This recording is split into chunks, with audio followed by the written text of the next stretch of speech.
Oi pessoal, professora Kátia Zanvettor aqui. Então hoje, como a gente combinou, a gente vai discutir na disciplina de Sociologia da Comunicação, o capítulo 9 do Bauman e May, os negócios na vida cotidiana, consumo, tecnologia e estilos de vida.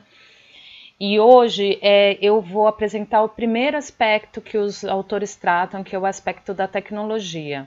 Depois a gente vai discutir a questão da publicidade e a gente vai discutir a questão dos meios de comunicação na vida cotidiana. Então eu vou separar esse capítulo em 3 tópicos para apresentar para vocês, tá certo? Então vamos lá, pessoal, o que o Bauman e o May estão falando nesse livro, principalmente fazendo uma reflexão, né, de novo sobre aquela discussão entre liberdade, né, dos sujeitos e liberdade condicionada. Mas agora eles estão trabalhando com um elemento a mais, que é a questão do desenvolvimento tecnológico e da própria tecnologia em si, dos produtos, né, tecnológicos e o quanto isso afeta a nossa vida cotidiana. A primeira coisa que os autores falam nesse texto é a questão do conhecimento tácito, né? Então,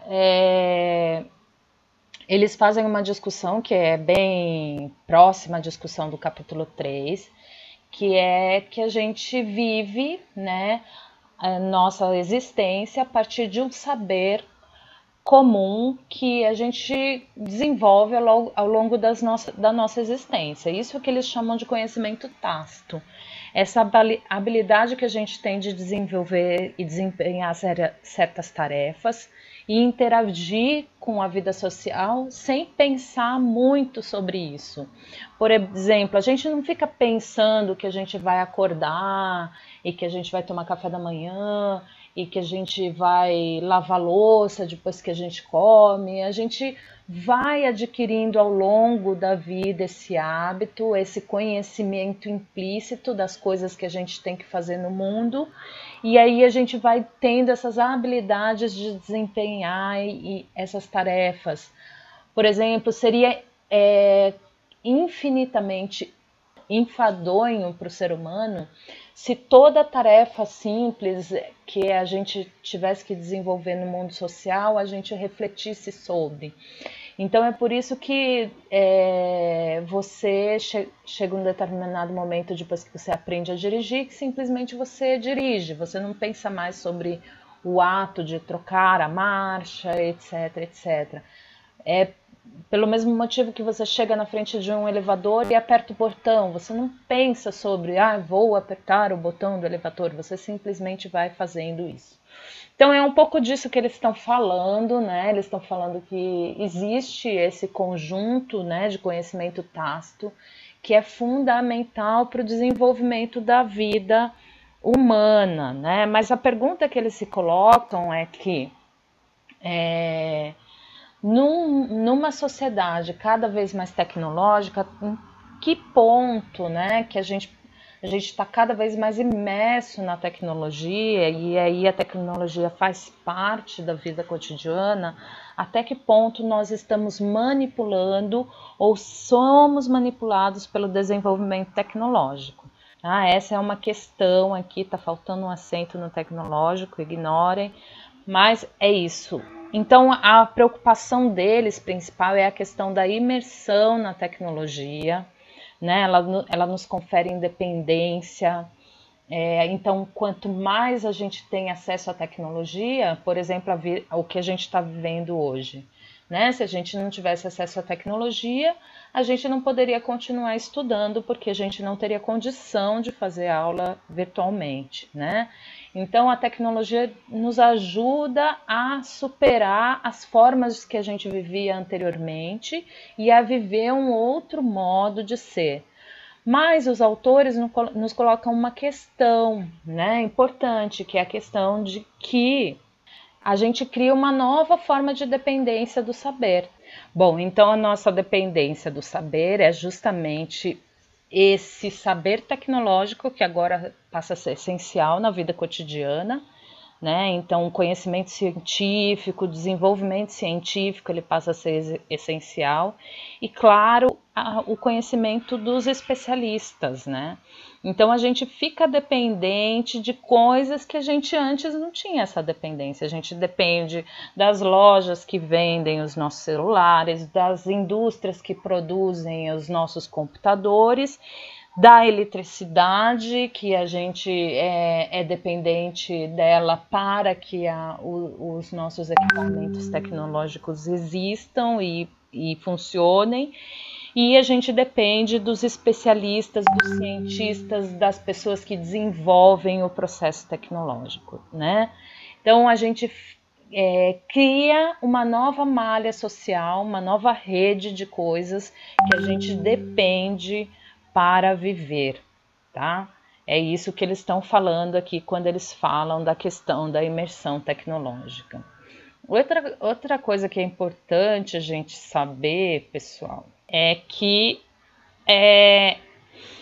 dentro desse processo a gente tem algo que os autores passam de forma muito rápida, mas é o que a gente chama de obsolescência programada, que é essa ideia de que a tecnologia ela fica cada vez mais especializada, e por ser cada vez mais especializadas a gente fica refém de um sistema que rapidamente substitui essa tecnologia.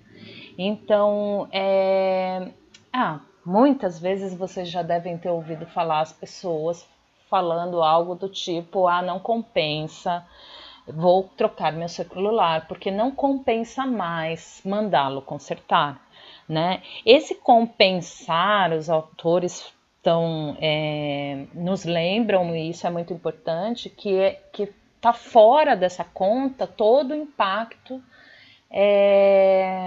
sobre o meio ambiente, né? Dos resíduos, do lixo tóxico que a gente, ao descartar um equipamento eletrônico, está produzindo.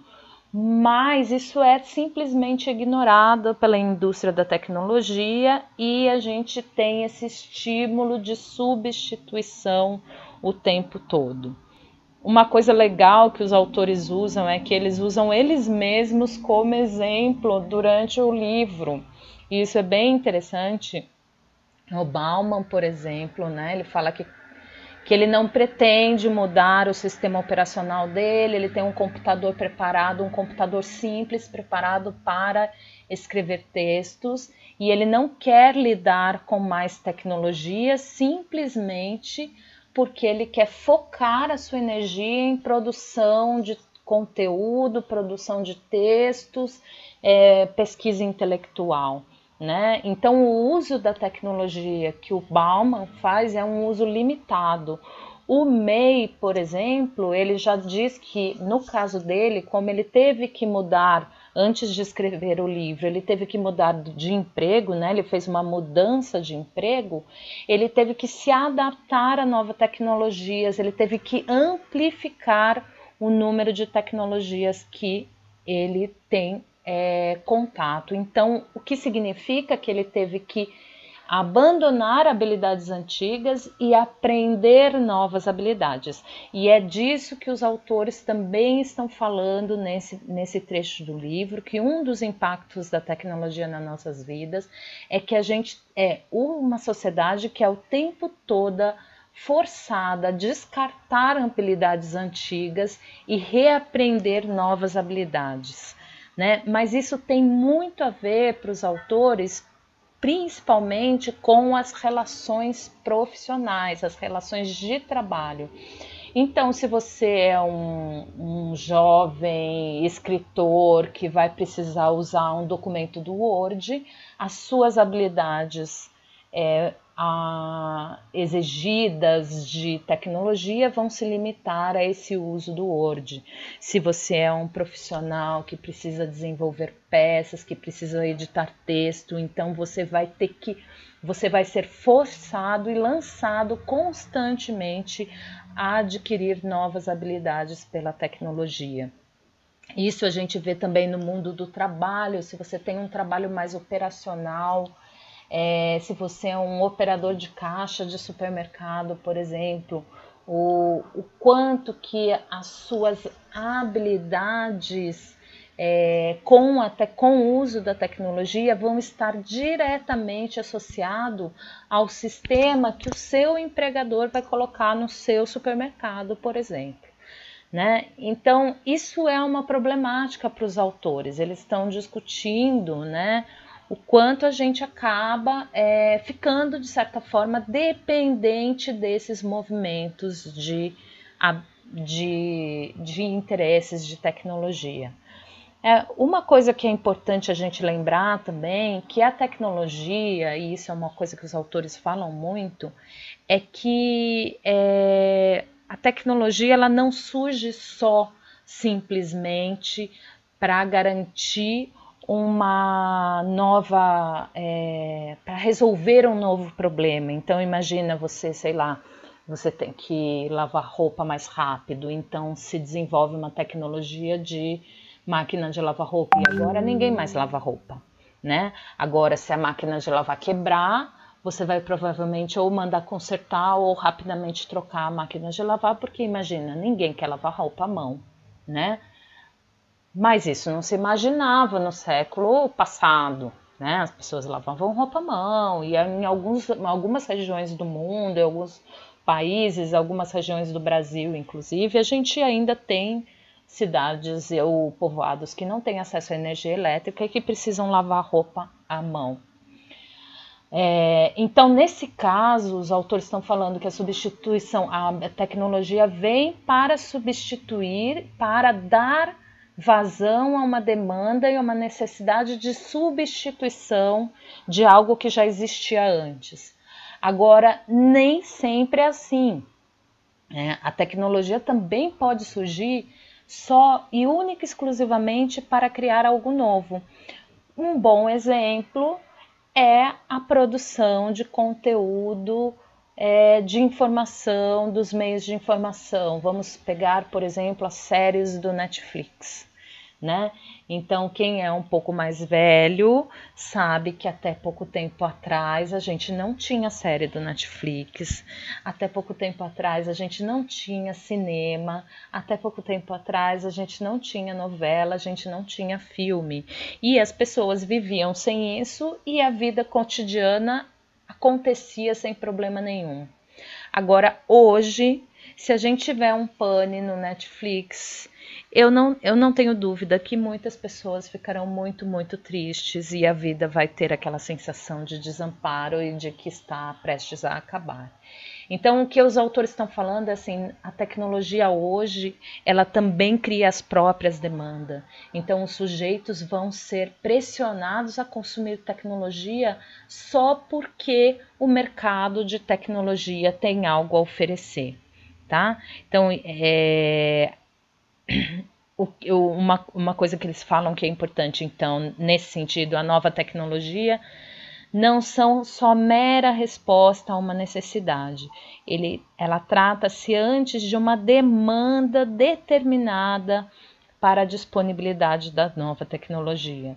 Pessoal, isso tem tudo a ver com os meios de comunicação, isso tem tudo a ver com a área de comunicação, né? Toda a área de comunicação, se a gente pensar, é uma demanda criada pela própria tecnologia, pelo próprio desenvolvimento tecnológico, tá? E isso é que a gente vai discutir um pouco na próxima etapa dessa análise desse livro, desse capítulo, que tem a ver com as relações de publicidade e marketing. E nesse sentido, a suposição de que a demanda cria a oferta é invertida pelos fornecedores, que visa estimular ativamente a demanda por meio de suas estratégias de marketing.